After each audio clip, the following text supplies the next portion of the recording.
Here are the stories we're covering this week in the Category 5.tv newsroom.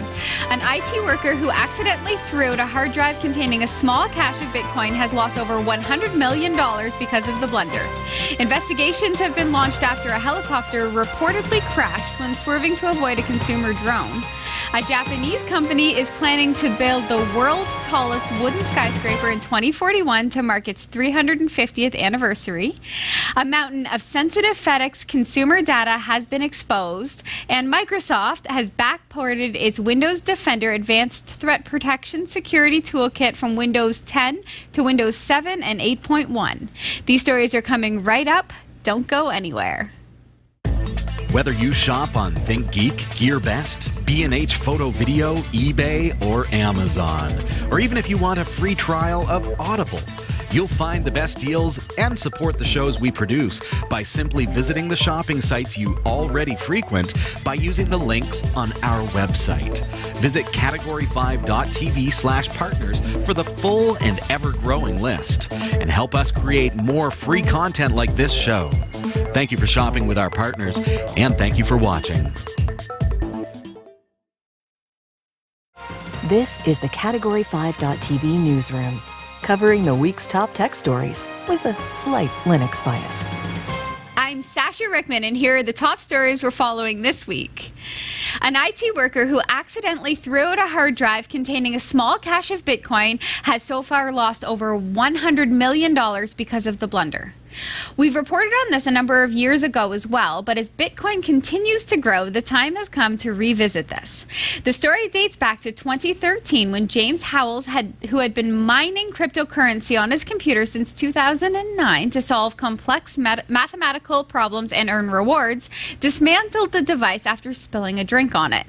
He said, "After I had stopped mining, the laptop I had used was broken into parts and sold on eBay. However, I kept the hard drive in a drawer at home knowing it contained my Bitcoin private keys, so that if Bitcoin did become valuable one day, I would still have the coins I had mined." He continued, in mid-2013, during a clear-out, the hard drive, then worth a few £100,000, was mistakenly thrown out and put into a general waste bin at my local landfill site, after which it was buried on site.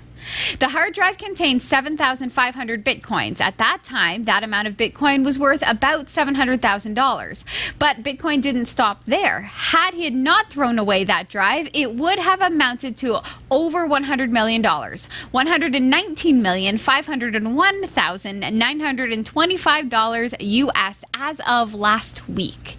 While Howells had made several requests to the local council to dig up and salvage the hard drive at this site, he has yet to be granted permission to look for the missing treasure. He says, "I haven't actually tried to search for the hard drive yet, as I have not been given permission to look despite having financial backing in place and engaging the local council a couple of times." Howells, who calls himself a Bitcoin pioneer and Bitcoin Cash proponent on Twitter, says that he will not give up on his search. On December 2nd, 2017, he tweeted a diagram of a modern landfill with the bittersweet caption, "Bitcoin Cold Storage Vault." Oh. I remember this story. I recall you doing this story a few years back. It makes me so sad for this guy. And every time Bitcoin goes up, I reference it. Bitcoin is constantly going up and has been going up. But good news is that he tweeted on December 7th, seems to be in good spirits, has not taken his own life. So this is great. He's on the up and up.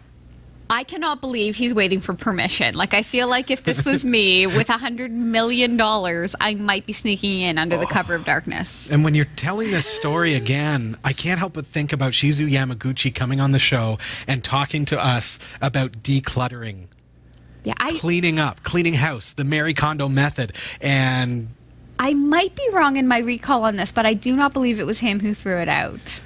Was it the people from Hoarders that came in and took all his stuff and threw it out? Something makes me think it was his wife, and I don't know whether or not it's because I'm a wife, but I just imagine that's the kind of thing that a wife would do. I guess. Believe me, it's true. How many times have I been like, where is such and such tech device? And then I find it years later in the bottom of a box, because there's a box that says random miscellaneous Robbie things. Exactly. At least they don't go to the dump. Oops. Oh. Okay, so I want to know. Okay. How, like, would that usually be okay if you took a hard drive out? Could you just put it in a safe, and years later, would it be okay if it had Bitcoin on it? Like, is that actually a safe method? I wouldn't trust it. Right. Certainly not. Yes and no. I mean, because so many things could happen. Putting a drive in a drawer. Right. Sensitive to electrostatics, sensitive to vibration as people open and close the drawer. Right. Sensitive to people coming in and throwing out the things that are in the drawer. Granted, he did spill a drink on it to begin with, so he's not exactly up and up on the safe keeping of his Bitcoin. Yeah.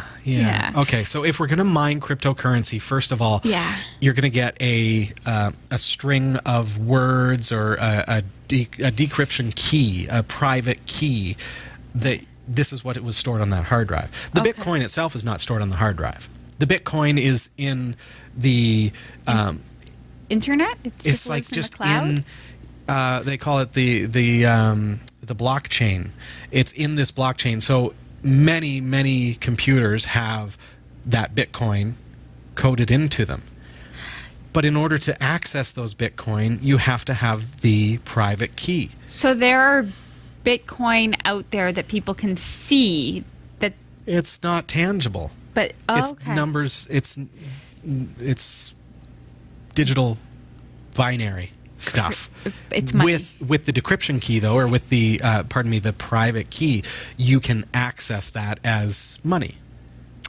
You can kind of buy get and this. sell. Okay? Right. So had he had multiple copies of that key, or had he printed that key and put it in a filing cabinet? So this could easily be just a back up your stuff. Oh my gosh, situation, right? Especially if you have 7,500 Bitcoin. At the time. At the time, even when they were $1 each, that's $7,500. And at the time when he had this discarded, it was $700,000. I cannot believe he's so, just calm. He thinks he's going to find this. You're not finding it.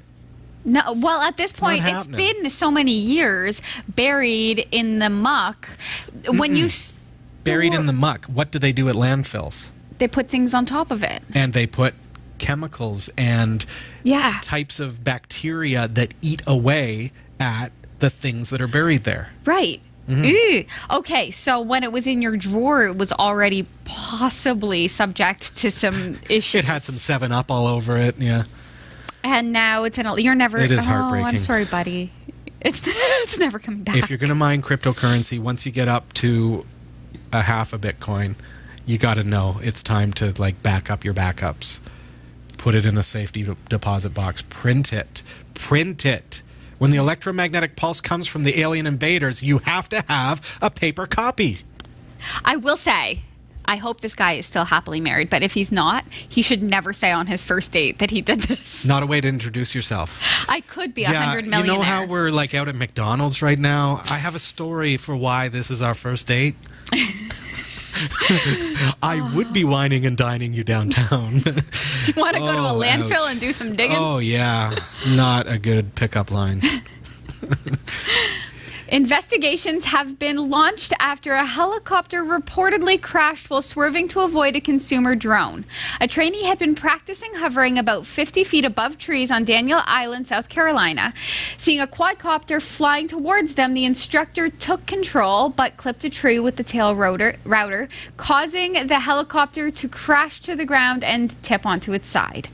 The drone is believed to have been a DJI Phantom. DJI says that they are trying to learn more about this incident and stand ready to assist investigators. They also added that they do provide owners with help to ensure that they steer clear of traditional aircraft. Industry groups representing large U.S. airlines, pilots, and air traffic controllers have previously urged the U.S. Federal Aviation Administration, which has also launched an investigation into the crash, to end exemptions that currently prevent it from regulating consumer drones. A letter co-signed by 3 organizations warns the likelihood that a drone will collide with an airline aircraft is increasing. Mm-hmm. It is increasing because there's more drones out there. Yeah. And it's scary. I hope that the pilot and the student are okay. Now, there was no mention of that. I think that they must be okay, and that it would be a much bigger story if they were not. Oh, sure. Yeah, you know Right? what? You're right. Absolutely. If they were hurt or Right. worse, it would be bigger news. But even if there are, well, I mean, I'm certain that there's some amount of pain if you're 50 sure. feet above the tree line and you fall. But, okay, I'm assuming that they're alive. And even if they, okay, who pays for this is where this is going. I don't know how you segued to that. But Okay, so these people are on the ground and they're obviously hurt in some way and they have to go to the hospital. well, they just lost a helicopter. That's got to be worth a couple of Bitcoin. Right. So the drone flyer is clearly at fault. Right? Because Are they? I would In say. this, I mean, I'm not the judge and jury on this one, but the drone was flying around. We don't have any inkling as to how close they were, but it was right. the pilot's error that hit the tree. That's what took down the helicopter. Now, had that drone gotten close, you know what's happening. If it got on top of those rotors, Done. sucked down and shattered, and who knows what kind of mess. Right. Could have been worse. Could have been worse. Okay. They were 50 feet. They hit a tree. That's what took them down. So they were 20 feet. They hit at that point. Right. They hit a tree to avoid a drone Yes. that was perhaps coming toward them. In my mind, it's like barreling toward them at the speed of light. And they geek out of the way, Matrix style. Okay. So They panicked. they panicked. Yeah.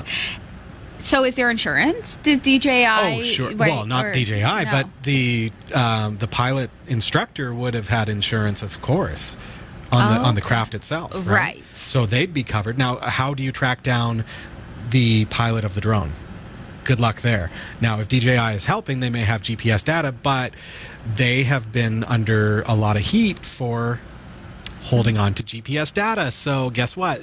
They're apparently not doing that anymore, or now. they're hiding the fact that they're doing that.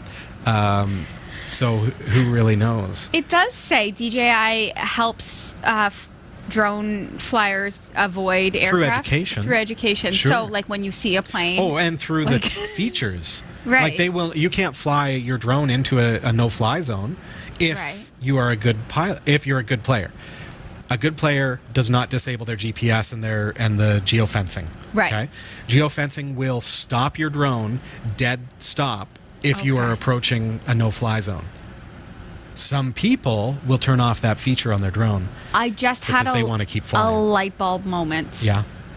Can each commercial aircraft, each helicopter and plane, can they not have like a beacon of some sort that does like a force field? I think I know zone? where you're going with you this, know, but like here's my theory. A protective bubble. It's probably not a good idea on an aircraft to have a transmitter that takes down aircraft. Right. I see what you're saying. Yes. But if it was a signal, though, if it was like a radio signal that broadcasts 50 yards in front and around, right? Then and the drone had a feature to receive that and say, "Oh, I'm getting too close." But these are things that are traveling at super speeds. I'm picturing like Star Trek or Star Wars or whichever one it is. Whichever one it is that is in the stars. That has the force field that goes around. Star Trek has deflector dishes and force fields. Right. So, okay, can planes not have that in theory? But for just like... like, it just... Welcome to reality, Sasha. No. I'd love to be able to say the Star Trek is real, but alas, it's science fiction. Like, just something that pulses They're and working will, on like... it. Okay. They're working on it. Also, faster than light drive. They're working on it. Not yet a thing. These things have to start as an idea, right? My idea is this is how drones. I like the way you think. Yeah. Okay. This is how. A force field and faster than light drive. Dilithium. I don't know. It just has to start somewhere. Oh dear.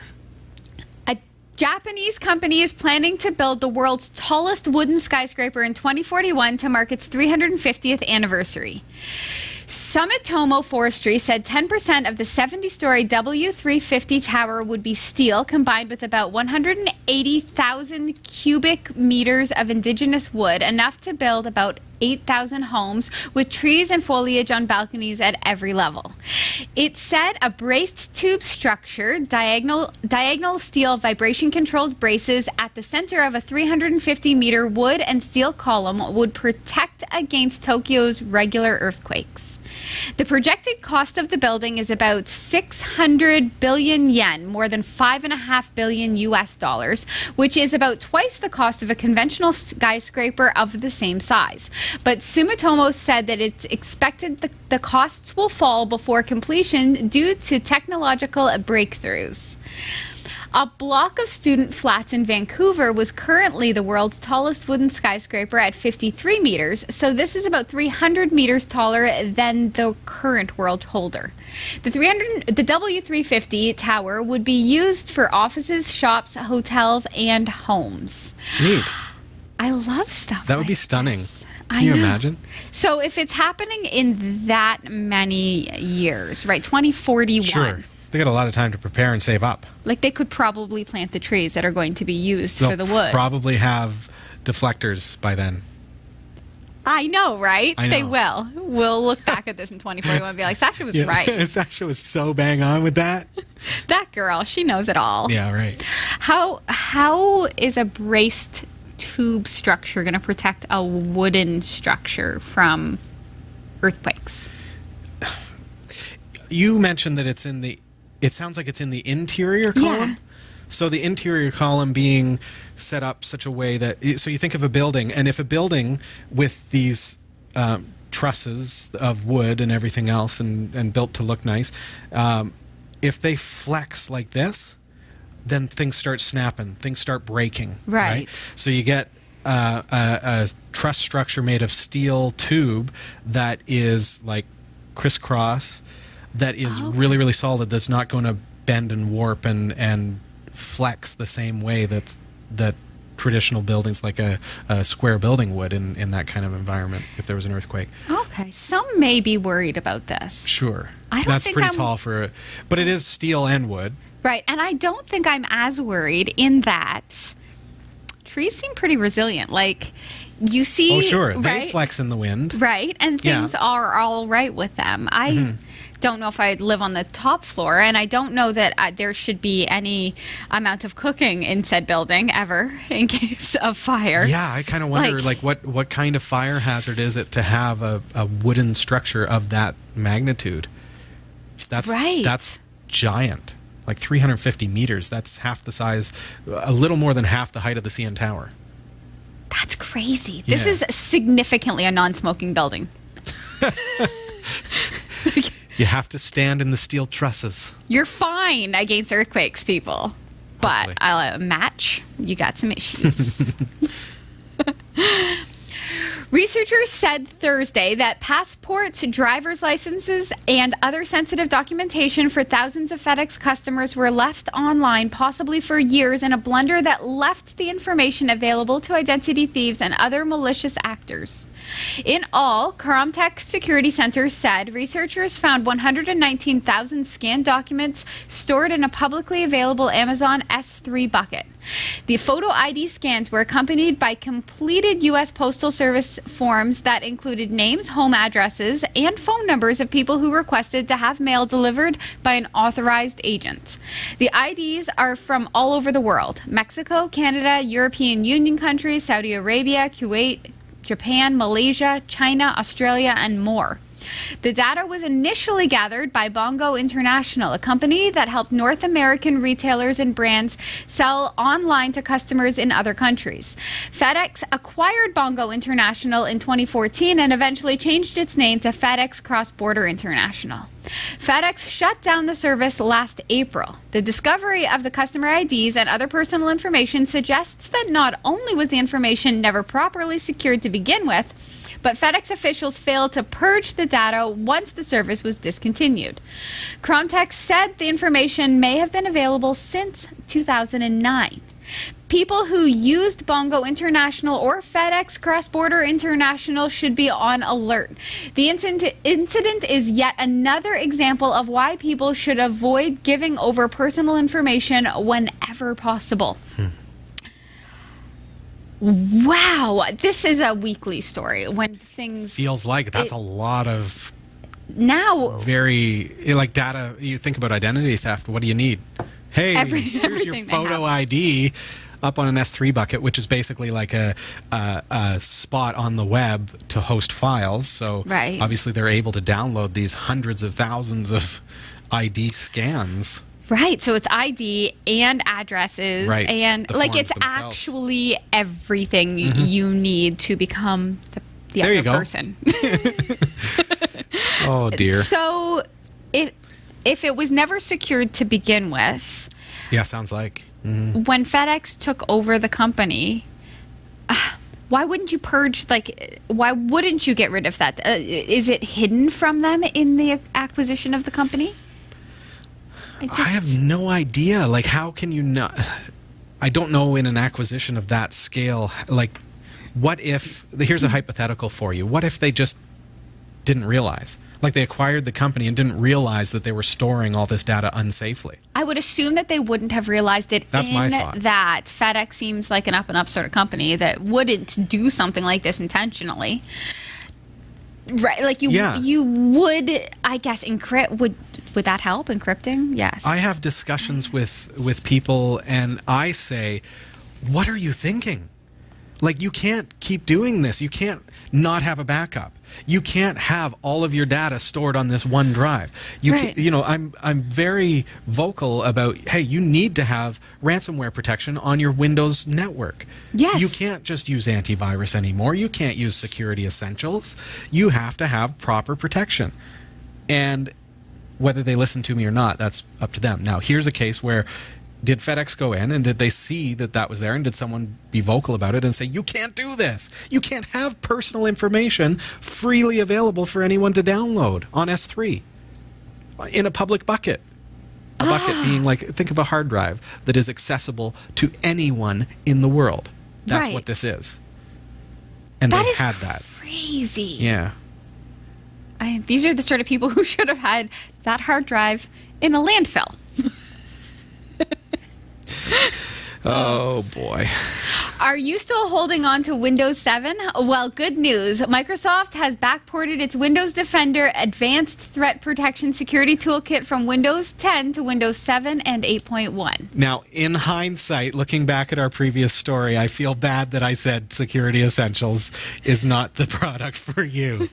I didn't see this coming, but it was a perfect segue as we realize that is now available.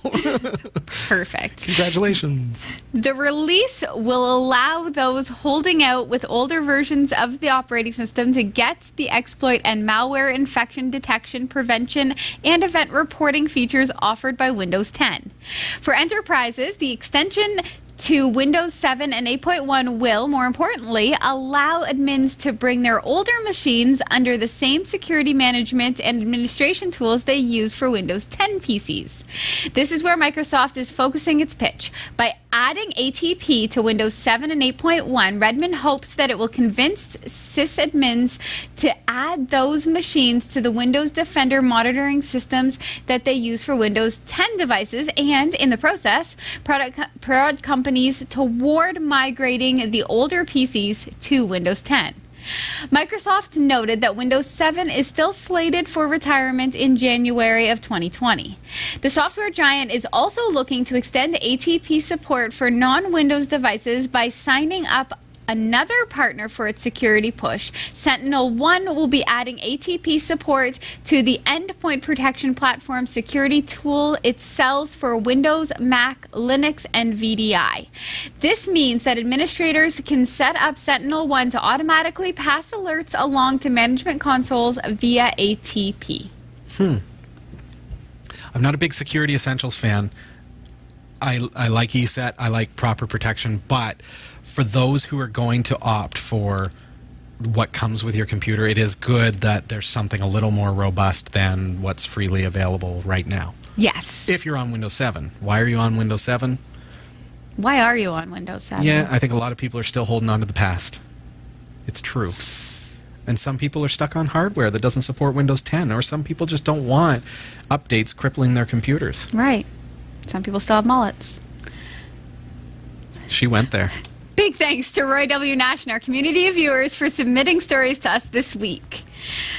Thanks for watching the Category 5.tv newsroom. Don't forget to like and subscribe for all your tech news with a slight Linux bias. And for more free content, be sure to check out our website. From the Category 5.tv newsroom, I'm Sasha Rickman. I actually love everybody, even if you have a mullet. I feel bad now. It's always nice to feel bad at the end of the show.